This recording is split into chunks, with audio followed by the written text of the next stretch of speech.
స్వాగతాన్ని అందించండి. కూర్చొని చెప్పండి.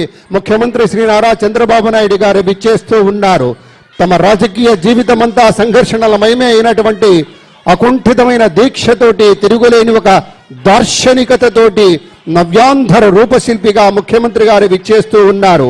అసాధారణమైనటువంటి రాజకీయ దురంధరుడిగా, విశేషమైన అభివృద్ధి కాముకుడుగా మన ముందుకు విచ్చేస్తున్నటువంటి అలుపెరగని ధీరుడు, విశేషమైనటువంటి అద్భుత విశేషంతో కోటి ఆశల స్వర్ణాంధ్రకు కావలసినటువంటి సత్తువనిచ్చేటువంటి పెద్దలు విచ్చేస్తూ ఉన్నారు.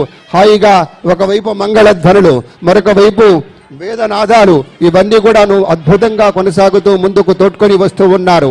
అధికార గణమంతా కూడాను సాదరంగా లోనికి తోడ్కొని వస్తున్నారు. దీటుగా కరతాళ ధ్వనులు, సెల్ ఫోన్స్ లో చిత్రీకరించడం కాదు, మనస్ఫూర్తిగా కరతాళ ధ్వనులతోటి కళాకారుల ఆనందాన్ని, అవార్డు అందుకోబోతున్నటువంటి ఆనందాన్ని సమృద్ధిగా వ్యక్తం చేయాల్సినటువంటి